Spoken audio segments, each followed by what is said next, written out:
तो नमस्कार दोस्तों, स्वागत है मगध ट्यूटोरियल्स में। उम्मीद करता हूँ सब लोग स्वस्थ होंगे, व्यस्त होंगे, ज़बरदस्त होंगे। दोस्तों 69,000 शिक्षक भर्ती के मामले में माननीय लखनऊ बेंच जो हाई कोर्ट की है उसका फैसला आ चुका है और इस फैसले के साथ ही हम ऐसी उम्मीद कर रहे थे कि ये जो विवाद है ये अब सुलझ चुका है। लेकिन अब जानने सुनने में जो अपडेट्स आ रही हैं, जो जानकारियाँ मिल रही हैं, उनको जान के ऐसा लगता है कि ये मामला सुलझने की जगह और अधिक उलझ चुका है। वजह क्या है कि इस निर्णय से चयनित अभ्यर्थी या ये कहें कि रिजर्व कैटेगरी के जो अभ्यर्थी हैं वो संतुष्ट नहीं दिखाई दे रहे हैं और वो ऑलमोस्ट उन्होंने तैयारी कर ली है कि वो डबल बेंच में जाएंगे। खैर, अभी जो बच्चे सवाल सबसे अधिक कर रहे हैं दोस्तों, वो सवाल ये हैं जो चयनित अभ्यर्थी हैं, खास करके मैं दोनों की बात कर रहा हूँ। ऐसा आप लोग न समझिएगा कि मैं किसी एक पक्ष की बात कर रहा हूँ। दोनों पक्ष के अंदर ये डर बैठा हुआ है और ऐसी सूचनाएं भी आई कि 50-50% दोनों तरफ के जो अभ्यर्थी हैं वो चाहे वो अनरिजर्व कैटेगरी के हों या फिर रिजर्व कैटेगरी के हैं वो प्रभावित होंगे। तो ऐसे में संतुष्ट नहीं दिखाई दे रहे हैं। लेकिन जो बच्चे चयनित हो चुके हैं उनकी तरफ से ऐसी बातें आ रही हैं कि सर क्या हमारी नौकरी चली जाएगी, या फिर जो बच्चे बाहर भी हैं उनको भी एक अवसर अपना दिखाई दे रहा है कि शायद उनको फिर से सेलेक्ट कर लिया जाए। तो इन सब चीज़ों पे हम लोग बातचीत करेंगे दोस्तों, पॉइंट बाय पॉइंट मैं सब पे आऊँगा। लेकिन जो असंतुष्टि का एक मेन कारण है, आप लोग को पता होगा, कल मैंने बताया भी था आपसे कि जो 6800 की सूची थी उसको कोर्ट ने क्वेश्चन कर दिया यानी निरस्त कर दिया गया। और अभ्यर्थी ये चाहते थे कि जिस तरह से 6800 सूची को निरस्त किया गया, ठीक उसी प्रकार से जो 69,000 जो सूची है जो आई थी, 867 शायद आई थी, तो ये भी इसको निरस्त कर दिया जाए। लेकिन ऐसा हुआ नहीं और कोर्ट ने जो वहाँ पे उसके लिए एक शब्दावली प्रयोग की है, रिव्यू की। तो रिव्यू से जो अभ्यर्थी हैं वो संतुष्ट नहीं है रिजर्व कैटेगरी के, और वो अब मूड बना रहे हैं, पूरी तरह से बना क्या रहे हैं, मूड बना चुके हैं कि वो अब डबल बेंच में इसके लिए अपील करेंगे। खैर, अब यहाँ पे एक चीज़ ये है, एक सवाल हो सकता है और बहुत से बच्चों के कमेंट भी ऐसे आए कि यदि जो सेलेक्ट हो गए हैं क्या उनकी नौकरी खतरे में है। तो मैं फिर से आपको एक चीज़ याद दिलाना चाहूँगा, और जो आर्डर मैंने विस्तार से पढ़ा उसमें सबसे बड़ी चीज़ ये है दोस्तों कि कोर्ट ने सरकार को ही कहीं न कहीं एक तरह से अधिकृत कर दिया है कि वो अपना स्तर से चाहे, क्योंकि देखिए जो सेलेक्ट हुए हैं उनके सिलेक्शन में चाहे वो 2-3 सालों से सेवाएं दे रहे हैं, तो इस प्रोसेस में, इस सिलेक्शन में उनके तरफ से कोई गलती नहीं की गई। जो भी क्राइटेरिया सरकार की तरफ से, अधिकारियों की तरफ से निर्धारित की गई उसको पूरा करते हुए उन्होंने सिलेक्शन लिया है।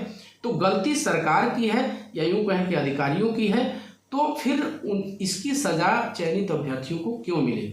मैंने कल कहा भी था कि सरकार को इस तरह की व्यवस्था करनी चाहिए, लेकिन मैंने देखा तो कोर्ट की तरफ से साफ मेंशन है कि सरकार यदि चाहे तो बेसिक शिक्षा नियमावली का पालन करते हुए इन अभ्यर्थियों के बारे में सोच सकती है।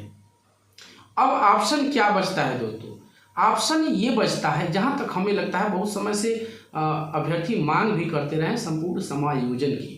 ये आरक्षण वाला मुद्दा इतना उलझा हुआ है, जो अनरिजर्व कैटेगरी के वो कहते हैं कि रिजर्व कैटेगरी को दोहरा आरक्षण दिया गया। अच्छा, इस दोहरे वाले पे भी मैं थोड़ा सा आपको बताना चाहूँगा। हम सभी जानते हैं कि जो रिजर्व कैटेगरी थी उसको 60% मार्क्स लाने थे, 60% का जो कट ऑफ है वो निर्धारित किया गया था, और जो अनरिजर्व कैटेगरी है, यूआर कैटेगरी है या अदर है, तो उनके लिए 65% था। उस हिसाब से 97 और 90 का उनके लिए एक क्राइटेरिया थी कि सुपर टेट में जो 90 मार्क्स लाएंगे वो 90 या 97 के नीचे रहते हैं वो रिजर्व कैटेगरी में उनको भेजा जाएगा, और दूसरे जो 97 या उससे ऊपर जाते हैं तो वो अनरिजर्व कैटेगरी के लिए था, और उसी हिसाब से काउंसलिंग के लिए आवेदन भी लिए गए थे।